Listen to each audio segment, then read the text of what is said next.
Hi friends, I'm Scott Giles, a minister and a hypnotist, and welcome to Power Talk, my podcast where I cover topics of interest to me, including how you can use the power of your mind to take control of your life. If you want to know more about my professional work or sign up for my free e-newsletter, Power Lines, check out my website, which I'll tag in the description. Well, of all of the writers of horror fiction, the name of Howard Phillips Lovecraft stands out as one of the greatest, along with other such notable writers of the genre such as Edgar Allan Poe and, in our time, Stephen King. Lovecraft lived from 1890 to 1937 and spent most of his life in Providence, Rhode Island, a city he deeply loved. Both his father and mother went mad, quite likely the results of advanced syphilis, to judge from his father's death certificate. And Lovecraft spent much of his life in near poverty, writing for pulp magazines such as Weird Tales that paid him a pittance for his work. His books did not become famous until after his death and included volumes such as The Call of Cthulhu, At the Mountains of Madness, The Shadow over Innsmouth, and The Shadow Out of Time. Lovecraft struggled with nightmares. He had nervous breakdowns. He was an avid amateur astronomer, and that may explain some of his fascination with what he called starry wisdom, and he was somewhat repelled by the realities of human reproduction. Oh, and he was an utter racist and white supremacist, something you have to look past in order not to just dismiss his literary brilliance. His horror fiction was so amazing in its scope and comprehension that it spawned many other authors and filmmakers who placed their own creations within the universe of discourse Lovecraft created. And this includes the TV series Lovecraft Country on HBO. He has posthumously been awarded numerous honors. There are literary conferences about his work and even an academic discipline called Lovecraft Studies. And his work was brilliant. Unlike a lot of more pedestrian writers, Lovecraft created a whole mythology for his fiction. He rooted his writing in his personal philosophy, which scholars have come to call cosmeticism, because in Lovecraft's vision of things, the universe is actually inhabited and controlled by beings who are totally different from and indifferent to humanity.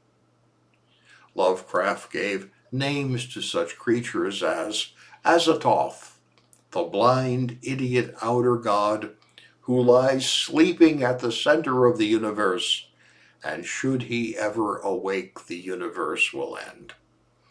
Another was Yog-Sothoth, an all-knowing being who was so horrible to behold that any person who glimpsed him would go insane. And then there was Nyarlathotep, the crawling chaos, also called the Black Pharaoh, who had some awareness of humanity which he despised, and many more. All totally different than the way we've usually imagined powerful divine or semi-divine beings, all unconcerned about humanity, to whom we were no more important than insects, and perhaps even less important than that. Much of Lovecraft's fiction contains storylines that occur in dreams, and he even wondered if there was not in fact a shared dream world that can be joined by the mind of a person sensitive to dreams. And this, in my opinion, actually approximates to the theory of archetypes later formalized by psychoanalyst Carl Jung. Lovecraft believed that human civilization was in decline. And in his fiction, there were always a few degenerate people who realized that the power of the universe was elsewhere than the human community and sought to ally themselves with such power in the hope of some gain. But any gain they received would always come at the price of their own sanity. It is thought that his racist views about the dangers of miscegnation, of interbreeding between races, affected his fiction and often contained themes of human mating with abhorrent non-human beings, which would always result in corruption. I should even mention that there is a story cycle of novels by John Michael Greer called The Weird of Halley, in which the elder gods are actually the good guys, and the people who worship them are the only people whose theology is correct. It's a series of novels I adore simply because of their splendid perversity of reversing Lovecraft's dark vision. So, why is Lovecraft important? First, he's obviously an important literary figure whose elaborate work has inspired the creativity of countless others. But that's not what catches my interest. My view is that he is important because of his creation of the philosophy or idea of cosmeticism, of you, that the universe is indifferent to humanity. And the reason I think this is important is because this philosophical belief actually turns classical metaphysics and theology on its head. Classical thought was that God created humanity and the universe was created as the setting for God to feature humanity. That's why in medieval times the sun was thought to orbit the earth because the earth was where people were and people were the center of everything. Now, there are millions of people who believe, well, not that the sun orbits the earth, but that people are the mark and measure of all things. There is even an argument for the existence of God called the theory of design, that everything is so perfectly balanced in our universe for the existence of humanity that that can't be an accident, that there's a benevolent design implying the existence of a benevolent designer, God. Well, not so in Lovecraft's work. In that view, humanity is an unimportant part of the universe.